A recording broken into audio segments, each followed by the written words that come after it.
खबरसार programme देख रहे दर्शकों का स्वागत। मैं हाँ कमलजीत सिद्धू तो तुसीं देख रहे हो वन वे टीवी। कनेडा की जो अज हालत बनी हुई आ, अज तो 25-30 साल पहला कनेडा का वो हाल नहीं सी जो हुण हो गया आ, क्योंकि सरकार की स्थिति भी बहुत नाजुक है। चाहे वो हुण समाजिक तौर पर कनेडा नूं देखिए, आर्थिक तौर पर कनेडा नूं देखिए तो दुब्बर स्थिति बनी हुई है। कनेडा अजिहा मुल्क है जिहड़ा कह सकते हैं साडे बहुत सारे इंडियन, बहुत सारे जिहड़े पंजाबी है उन्हां दे सुपनिਆਂ ਦਾ मुल्क है। हर कोई कनेडा जाना चाहुंदा है। खुल्लियां डुल्लियां जरखेज़ खिता आ, हरियावल वाला खिता आ, खूबसूरत खिता आ, पहाड़ी दरियावां वाला खिता आ, बहुत जानी इहो जिहा कुछ उत्थे हैगा जिस दी खिच नूं जांदे। और सब तो वड्डी खिच सीगी कि उत्थे काम दी कमी नहीं, काम बहुत है। और इस तो इलावा एजुकेशन के पक्ष तो भी साडे जिहड़े पंजाबी आ उत्थे जांदे आ। पर पिछले कुछ अरसे तो असीं देख रहे हैं कि कनेडा जिहड़ा कि दुनिया के उन्हां मुल्कां 'च शुमार हुंदा सी जिन्हां दी चर्चा हुंदी सी कि वो वड्डे मुल्क ने, वो एक शक्ति ने, एक पावर ने। अज उही कनेडा जिहड़ा आ उसकी स्थिति की बनी हुई है। कनेडा की मौजूदा पीढ़ी तो गल शुरू करांगे कि जिसने इस देश नूं शुरू दे विच खुशहाल, विकसित, खूबसूरत, समर्थ राष्ट्र वजों हंडाया ते जिस नूं अपनी देश की मजबूत आर्थिकता, कारोबार, खुले ताकतवर बाजार, दूर अंदेश राजनीतिक लीडरशिप ते वधिया जनतक सेवावां, समाजिक एकजुटता अते खेड़िਆਂ ਦੇ ਉੱਤੇ ਮਾਣ ਸੀ, ਅੱਜ ਉਹ ਨਿਰਾਸ਼ਾ ਵਿੱਚ ਹੈ।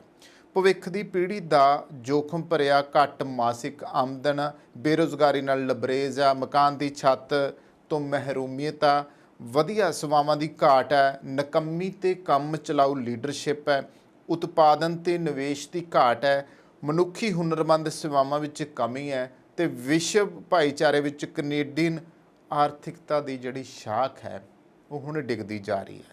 ਮਿਆਰੀ ਸਿੱਖਿਆ, ਸਿਹਤ, ਸੜਕ, ਹਵਾਈ ਸੇਵਾਵਾਂ ਦੇ ਵਿੱਚ ਨਿਗਾਰ ਦਾ ਸਾਹਮਣਾ ਅੱਖਾਂ ਅੱਡੀ ਖੜਾ ਆ।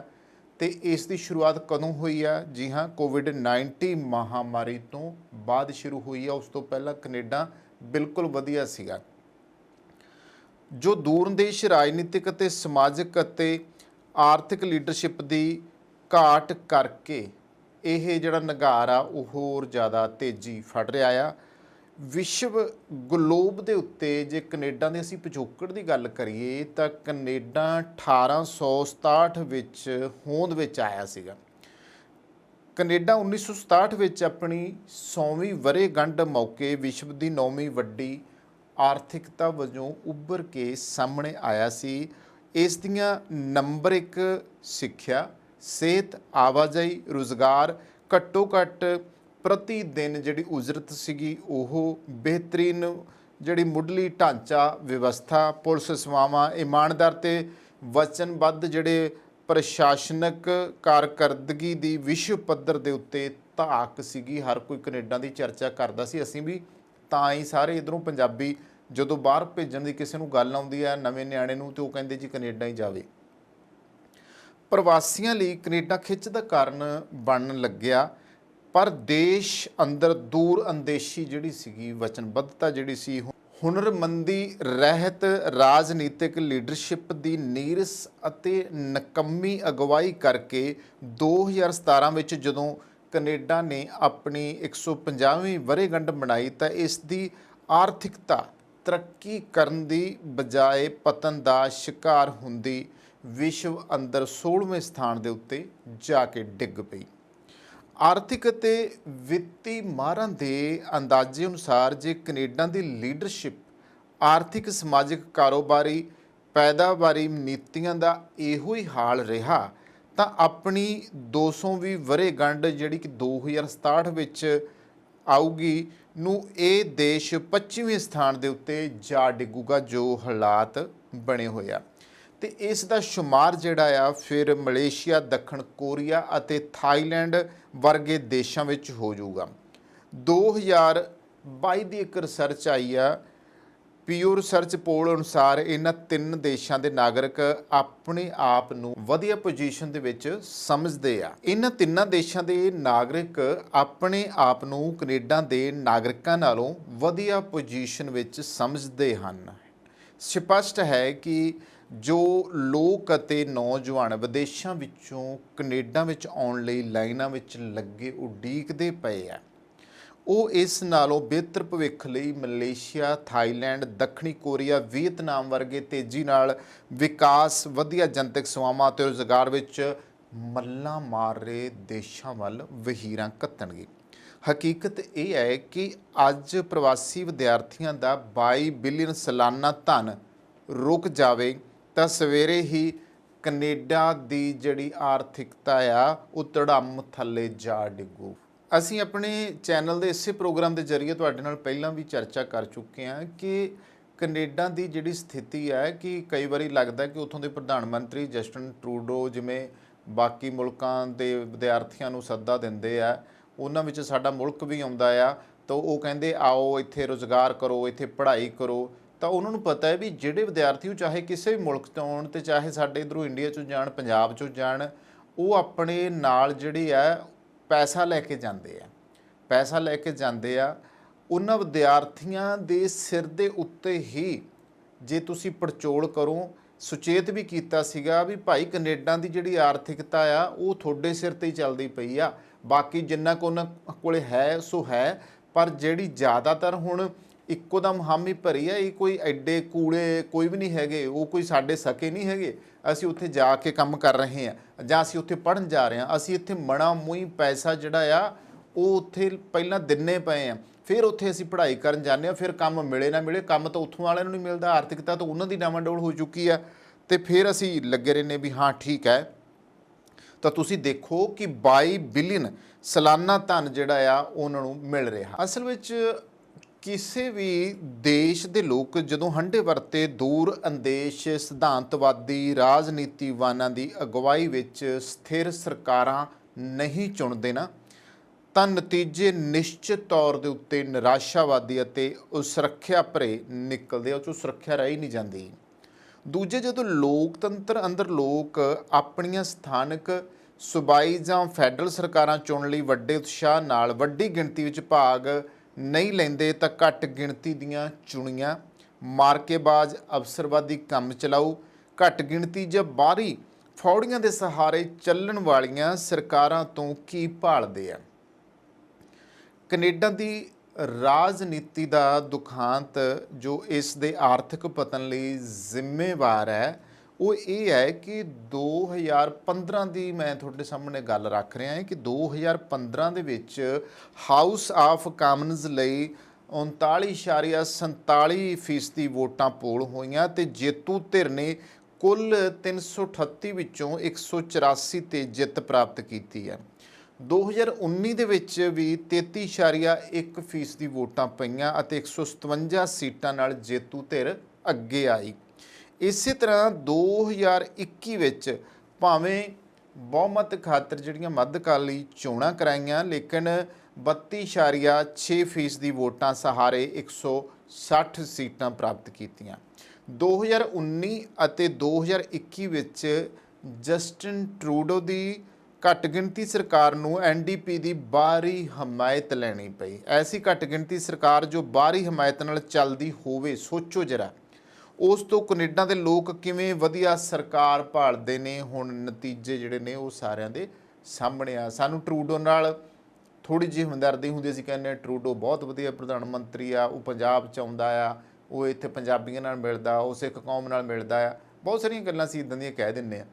ਪਰ ਤੁਸੀਂ ਇਹ ਦੇਖੋ ਕਿ ਟਰੂਡੋ ਦਾ ਆਧਾਰ ਕੀ ਹੈ, ਟਰੂਡੋ ਦੀ ਕੀ ਸਥਿਤੀ ਬਣੀ ਹੋਈ ਹੈ ਕੈਨੇਡਾ ਦੇ ਵਿੱਚ, ਜਿਸ ਨੂੰ ਲੈ ਕੇ ਕਹਿ ਸਕਦੇ ਹਾਂ ਕਿ ਇੱਕ ਦੂਸਰੇ ਦਾ ਮੋਢਾ ਭਾਲ ਕੇ ਹੀ ਸਰਕਾਰ ਜਿਹੜੀ ਹੈ ਚੱਲ ਰਹੀ ਹੈ। ਤੇ ਜਿਹੜੀ ਲੋਕ ਚੁਣਦੇ ਆ, ਲੋਕ ਨੁਮਾਇੰਦਾ ਜਿਹੜਾ ਚੁਣਿਆ ਜਾਂਦਾ, ਲੋਕਾਂ ਦੀਆਂ ਵੋਟਾਂ ਦੁਆਰਾ ਚੁਣਿਆ ਜਾਂਦਾ ਆ। ਹੁਣ ਜੇ ਉਹ ਲੋਕ ਨੁਮਾਇੰਦੇ ਆ, ਜੇ ਚੁਣਿਆ ਹੀ ਨਹੀਂ ਲੋਕਾਂ ਨੇ, ਤੇ ਉਹਦੇ ਪੱਲੇ ਹੀ ਉਸ ਤਰੀਕੇ ਦਾ ਕੁਝ ਨਹੀਂ ਰਿਹਾ।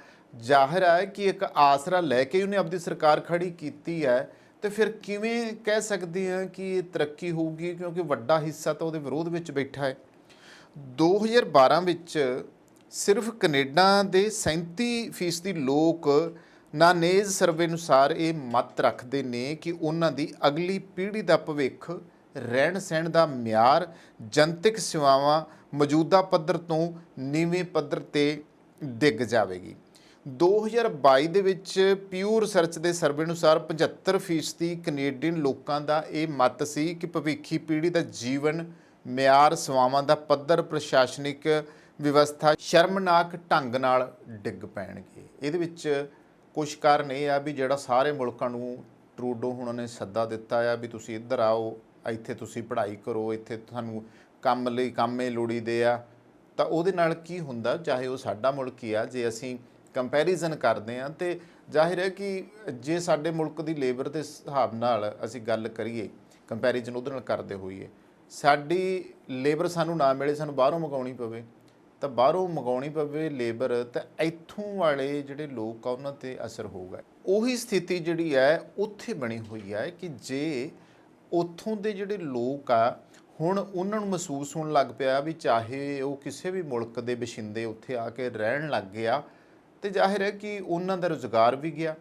ਉਹਨਾਂ ਦੇ ਕੰਮ ਵੀ ਘਟੇ। ਕੰਮ ਘਟਣ ਦੀ ਵਜ੍ਹਾ ਕਰਕੇ ਇਹ ਵੀ ਫਰਕ ਪਿਆ ਆਰਥਿਕਤਾ ਦੇ ਉੱਤੇ। ਜੇ ਆਪਾਂ ਗੱਲ ਕਰ ਲਈਏ ਕਿ ਉਹਨਾਂ ਲੋਕਾਂ ਨੇ ਜਿਹੜੇ ਸਾਫ਼ ਸੁਥਰੇ ਸੁੰਦਰ ਸ਼ਹਿਰ ਸੀਗੇ ਉਹ ਬਣਾ ਕੇ ਰੱਖੇ, ਜਦੋਂ ਵੱਖ-ਵੱਖ ਮੁਲਕਾਂ ਦੇ ਲੋਕ ਉੱਥੇ ਪਹੁੰਚੇ ਆ, ਉਹਨਾਂ ਨੇ ਨਾ ਤਾਂ ਉਹ ਕੈਨੇਡਾ ਦੀ ਪਹਿਲਾਂ ਵਾਲੀ ਤਹਿਜ਼ੀਬ ਰਹਿਣ ਦਿੱਤੀ ਆ, ਨਾ ਉਹ ਸੱਭਿਆਚਾਰ ਰਹਿਣ ਦਿੱਤਾ ਆ, ਨਾ ਉੱਥੋਂ ਦੇ ਜਿਹੜਾ ਇੱਕ ਉਹ ਪੀਸਫੁਲ ਜਿਹੜਾ ਕਹਿ ਸਕਦੇ ਆ ਉਹ ਕੰਟਰੀ ਸੀਗਾ। ਉੱਥੇ ਜਿਵੇਂ ਸਾਡੇ ਹੁੱਲੜਬਾਜ਼ ਆ ਗਏ, ਸਾਡੇ ਬਦਮਾਸ਼ ਬਹੁਤ ਆ ਗਏ, ਗੈਂਗਸਟਰ ਉੱਥੇ ਵੱਧ ਗਏ, ਤੇ ਕਈ ਮੁਲਕਾਂ ਦੇ ਭੱਜੇ ਹੋਏ ਗੈਂਗਸਟਰ, ਗੁੰਡੇ ਮਸਟੰਡੇ ਸਭ ਉੱਥੇ ਜਾ ਕੇ ਬਹਿ ਗਏ। ਉੱਥੇ ਚੋਰਾਂ ਦੇ ਵੱਡੇ ਗਰੋਹ, ਗੱਡੀਆਂ ਚੋਰੀ ਕਰਨ ਵਾਲੇ ਵੱਡੇ ਗਰੋਹ, ਇਸ ਤੋਂ ਇਲਾਵਾ ਵੱਡੇ ਤੋਂ ਵੱਡੇ ਜਿਹੜੇ ਸੀਗੇ ਉਹ ਧੋਖੇਬਾਜ਼ ਉੱਥੇ ਬੈਠੇ ਆ, ਔਰ ਬਹੁਤੀਆਂ ਬੇਈਮਾਨੀਆਂ ਸਾਡੇ ਇਹਨਾਂ ਏਸ਼ੀਅਨ ਮੁਲਕਾਂ ਦੇ ਵਿੱਚੋਂ ਬਹੁਤ ਸਾਰੇ ਲੋਕ ਬੇਈਮਾਨੀ ਨਾਲ ਲੈ ਕੇ ਗਏ ਆ। ਜੋ ਹਰਕਤਾਂ ਉਹ ਇੱਥੇ ਕਰਦੇ ਸੀ ਉਹੀ ਹਰਕਤਾਂ ਉੱਥੇ ਕਰਨੀਆਂ ਸ਼ੁਰੂ ਕਰਤੀਆਂ। ਮੰਡੀਰ ਜਿਹੜੀ ਹਰਕਤਬਾਜ਼ੀ ਇੱਥੇ ਕਰਦੀ ਸੀ ਉਹੀ ਉੱਧਰ ਹੁੱਲੜਬਾਜ਼ੀ ਕਰਦੇ ਆ। ਜਿਵੇਂ ਇੰਡੀਆ 'ਚ ਸੀਗਾ ਕਿ ਇੱਥੇ ਕਿਸੇ ਦਾ ਕੋਈ ਡਰ ਡੁੱਕਰ ਨਹੀਂ, ਜੋ ਮਰਜ਼ੀ ਕਰਦੇ ਫਿਰ ਉਹੀ ਕੁਛ ਉੱਧਰ ਆ, ਉਵੇਂ ਹੀ ਉੱਧਰ ਸਾਰਾ ਕੁਛ ਇਹੋ ਜਿਹਾ ਹੋਣਾ ਸ਼ੁਰੂ ਹੋ ਗਿਆ। ਜਿਹੜੇ ਉੱਧਰ ਦੇ ਅਸਲੀ ਵਸਨੀਕ ਆ ਉਹ ਵਾਕਿਆ ਹੀ ਇਸ ਚੀਜ਼ ਨੂੰ ਚੰਗਾ ਨਹੀਂ ਸਮਝਦੇਗੇ। ਉਹਨਾਂ ਨੂੰ ਹੁਣ ਫਿਕਰ ਲੱਗਿਆ ਪਿਆ ਆ ਕਿ ਕੈਨੇਡਾ ਦੇ ਜਿਹੜੇ ਇਹ ਹਾਲਾਤ ਨੇ ਇਹ ਅਗਰ ਬਣ ਗਏ ਤਾਂ ਆਉਣ ਵਾਲੀਆਂ ਉਹਨਾਂ ਦੀਆਂ ਭਵਿੱਖ ਦੀਆਂ ਪੀੜ੍ਹੀਆਂ ਵਾਸਤੇ ਵੱਡਾ ਸੰਕਟ ਖੜਾ ਹੋ ਜਾਊਗਾ। ਹੁਣ ਗੱਲ ਇਹ ਹੈ ਕਿ ਸੱਚਾਈ ਜੋ ਇਸ ਟਾਈਮ ਦੀ ਪ੍ਰਤੱਖ ਹੈ, ਕੈਨੇਡਾ ਦੀ ਸਥਾਨਕ ਸੂਬਾਈ ਤੇ ਫੈਡਰਲ ਸਰਕਾਰਾਂ ਭਾਰੀ ਟੈਕਸਾਂ ਰਾਹੀਂ ਆਮ ਤੇ ਮੱਧ ਵਰਗ ਦੇ ਪਰਿਵਾਰਾਂ ਦੀ ਲਹੂ ਨਿਚੋੜ ਰਹੀਆਂ ਨੇ ਅਤੇ ਨਾਕਸ ਸੇਵਾਵਾਂ ਦੇ ਰਹੀਆਂ ਨੇ। ਬੇਰੁਜ਼ਗਾਰੀ, ਘੱਟ ਉਜਰਤਾਂ, ਨਿਤ ਦਿਨ ਵੱਧਦੀ ਮਹਿੰਗਾਈ, ਘਰਾਂ ਦੀਆਂ ਕੀਮਤਾਂ ਅਸਮਾਨੀ ਚੜ੍ਹੀਆਂ ਹੋਈਆਂ, ਵੱਡੇ ਪੱਧਰ ਤੇ ਲੋਕਾਂ ਨੂੰ ਹੱਡ ਚੀਨਵੀਂ ਸਰਦੀ ਵਿੱਚ ਅਸਥਾਈ ਤੰਬੂਆਂ ਜਾਂ ਪਬਲਿਕ ਥਾਵਾਂ ਤੇ ਰਹਿਣ ਲਈ ਮਜਬੂਰ ਹੋਣ ਕਰਕੇ ਦੇਸ਼ ਦੇ ਪ੍ਰਸ਼ਾਸਨ ਅਤੇ ਜਸਟਿਨ ਟਰੂਡੋ ਦੀ ਲਿਬਰਲ ਪਾਰਟੀ ਦੀ ਫੈਡਰਲ ਸਰਕਾਰ ਅਤੇ ਵੱਖ-ਵੱਖ ਪਾਰਟੀਆਂ ਜਾਂ ਗੱਠ ਜੋੜਾਂ ਅਤੇ ਆਧਾਰਿਤ ਸੂਬਾਈ ਸਰਕਾਰਾਂ ਅਤੇ ਸਥਾਨਕ ਸਰਕਾਰਾਂ ਦਾ ਦਿਵਾਲਾ ਨਿਕਲਿਆ ਪਿਆ। ਸੱਚਾਈ ਇਹ ਹੈ, ਦੇਸ਼ ਟੁੱਟ ਰਿਹਾ ਹੈ। ਫਰੇਜ਼ਰ ਸੰਸਥਾ ਪੋਲ ਅਨੁਸਾਰ 74% ਜਿਹੜੇ ਕੈਨੇਡੀਅਨ ਨੇ ਉਹ ਸਮਝਦੇ ਨੇ ਕਿ ਔਸਤਨ ਪਰਿਵਾਰ ਵੱਧ ਟੈਕਸ ਦਾ ਸ਼ਿਕਾਰ ਹੈ। ਸਥਾਨਕ ਸੂਬਾਈ ਅਤੇ ਫੈਡਰਲ ਸਰਕਾਰਾਂ ਟੈਕਸਾਂ ਰਾਹੀਂ ਪਰਿਵਾਰਾਂ ਦਾ ਕਚੂਮਰ ਕੱਢ ਰਹੀਆਂ ਨੇ। ਮਨੀਟੋਬਾ, ਸਸਕੈਚੁਅਨ ਦੇ 79%, ਅਟਲਾਂਟਿਕ ਸੂਬਿਆਂ ਦੇ 77%, ਕਿਊਬਿਕ ਦੇ 74%, ਓਨਟਾਰੀਓ ਤੇ ਬ੍ਰਿਟਿਸ਼ ਕੋਲੰਬੀਆ ਦੇ 73%, ਅਲਬਰਟਾ ਦੇ 71% ਲੋਕ ਵਾਧੂ ਟੈਕਸਾਂ ਦਾ ਸ਼ਿਕਾਰ ਹੋਏ ਸਮਝਦੇ ਨੇ। ਰਾਸ਼ਟਰੀ ਪੱਧਰ ਦੇ ਉੱਤੇ 80% ਦੀ ਔਸਤਨ ਪਰਿਵਾਰਾਂ ਦਾ ਮੰਨਣਾ ਹੈ ਕਿ ਉਹਨਾਂ ਦਾ ਸਾਲਾਨਾ ਆਮਦਨ ਦੇ 40% ਤੋਂ ਵੱਧ ਟੈਕਸ ਨਹੀਂ ਚਾਹੀਦਾ। 52% ਕਹਿੰਦੇ ਨੇ ਕਿ ਸਿਰਫ 25% ਚਾਹੀਦਾ ਹੈ। ਤੇ 2022 ਵਿੱਚ ਔਸਤ ਪਰਿਵਾਰ ਫੈਡਰਲ ਸੂਬਾਈ ਸਥਾਨਕ ਸਰਕਾਰਾਂ ਨੂੰ 45.2% ਟੈਕਸ ਦੇ ਰਹੇ ਨੇ। ਤੇ ਇਸ ਦੇ ਵਿਜਾਨੇ ਵਜੋਂ ਜਿਹੜੀਆਂ ਸੇਵਾਵਾਂ ਆ ਉਹ ਕੁਝ ਵੀ ਨਹੀਂ, ਉਹ ਰੱਦੀ ਆ। 1941 ਦੇ ਵਿੱਚ 40.8% ਟੈਕਸ ਸੀ, ਪਰ ਸੇਵਾਵਾਂ ਬਹੁਤ ਵਧੀਆ ਹੁੰਦੀਆਂ ਸੀ ਉਸ ਵੇਲੇ। ਵਿਸ਼ਵ ਹੈਰਾਨ ਹੋਵੇਗਾ ਕਿ ਕੈਨੇਡੀਅਨ ਟੈਕਸਾਂ ਤੋਂ ਜਿਵੇਂ ਆਮਦਨ, ਜਾਇਦਾਦ, ਪੈਰੋਲ, ਕਾਰਬਨ, ਐਕਸਾਈਜ਼, ਸ਼ਰਾਬ, ਤੰਬਾਕੂ, ਮਨੋਰੰਜਨ, ਕੁਦਰਤੀ ਸੋਮੇ GST HST ਅਤੇ PST ਟੈਕਸ ਆਦਿ ਤੁੰਬ ਰੱਖੇ ਨੇ।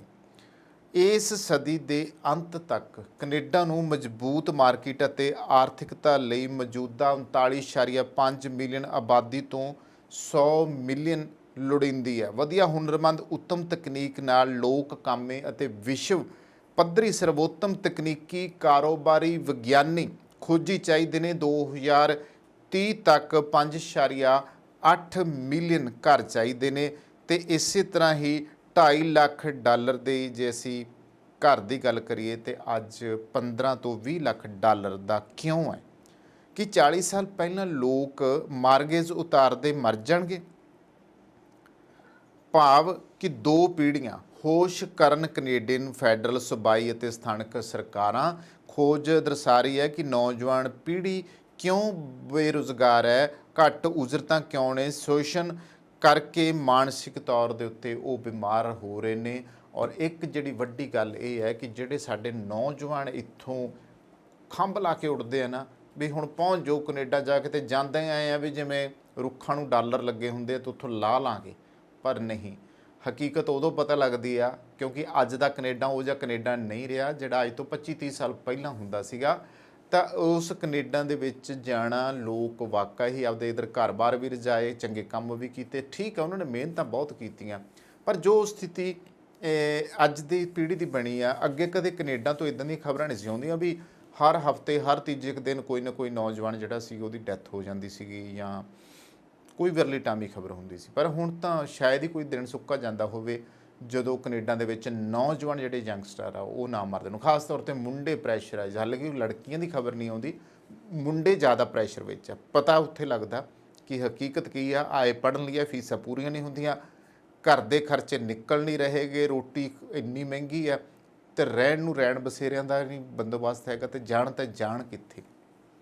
ਜਿਨ੍ਹਾਂ ਘਰਾਂ ਨੇ ਟੱਬਰਾਂ ਨੇ ਪੈਸਾ ਚੱਕ ਕੇ ਲਾਇਆ ਤੇ ਉਹਨਾਂ ਨੂੰ ਪਤਾ ਲੱਗਦਾ ਆ ਮੁੰਡਿਆਂ ਨੂੰ ਵੀ ਕਿ ਅਸੀਂ ਮਗਰ ਜਿਹੜੀਆਂ ਕਰਜ਼ੇ ਦੀਆਂ ਕਿਸ਼ਤਾਂ ਵੀ ਸਿਰ 'ਤੇ ਖੜੀਆਂ ਉਹ ਵੀ ਮੋੜਨੀਆਂ, ਪਰ ਫਿਕਰ ਤਾਂ ਉਹ ਹੁੰਦਾ ਵੀ ਉੱਥੇ ਕਮਾਈਏ ਕੀ, ਖਾਈਏ ਕੀ, ਰਹੀਏ ਕੀ, ਰੈਂਟ ਕੀ ਦਈਏ ਤੇ ਜ਼ਿੰਦਗੀ ਕਿਵੇਂ ਕੱਢੀਏ ਤੇ ਮਗਰ ਕੀ ਭੇਜੀਏ। ਬਸ ਉਹੀ ਪ੍ਰੈਸ਼ਰ ਹੋ ਕੇ ਫਿਰ ਜ਼ਿੰਦਗੀ ਤੋਂ ਹੱਥ ਤੋਂ ਬਹਿੰਦੇ। ਆਹ ਸਥਿਤੀ ਬਣੀ ਹੋਈ ਆ। ਫਿਲਹਾਲ ਫਿਰ ਵੀ ਦੁਆ ਕਰਦੇ ਹਾਂ ਕਿ ਕੈਨੇਡਾ ਦੀ ਸਥਿਤੀ, ਕਿਉਂਕਿ ਸਾਡਾ ਬਹੁਤ ਸਾਰਾ ਪੰਜਾਬੀ ਭਾਈਚਾਰਾ, ਇੰਡੀਅਨ ਭਾਈਚਾਰਾ ਉੱਥੇ ਰਹਿੰਦਾ ਆ, ਵਸਦਾ ਰਹੇ ਕੈਨੇਡਾ, ਔਰ ਉਹਨਾਂ ਦੀਆਂ ਸਰਕਾਰਾਂ ਨੂੰ ਅਕਲ ਆ ਜਾਵੇ ਤਾਂ ਕਿ ਇਹ ਜਿਹੜੀ ਨਿਗਾਰ ਬੰਨੀ ਜਾ ਰਹੀ ਸਥਿਤੀ ਹੈ ਉਸ ਤੋਂ ਉੱਭਰ ਸਕਣ ਤੇ ਜਿਹੜੇ ਲੋਕ ਉੱਥੇ ਵਾਕਈ ਬੈਠੇ ਆ ਜਾਂ ਜਾ ਚੁੱਕੇ ਹੈਗੇ ਆ, ਘੱਟੋ ਘੱਟ ਉਹਨਾਂ ਨੂੰ ਵੀ ਇਸ ਗੱਲ ਦਾ ਫਿਕਰ ਨਾ ਹੋਵੇ। ਸੋ ਇੱਥੇ ਕਰਦੇ ਹਾਂ ਸਮਾਪਤੀ। ਕੈਮਰਾ ਪਰਸਨ ਜਸ਼ਨਦੀਪ ਦੇ ਨਾਲ ਕਮਲਜੀਤ ਸਿੱਧੂ, 1V TV।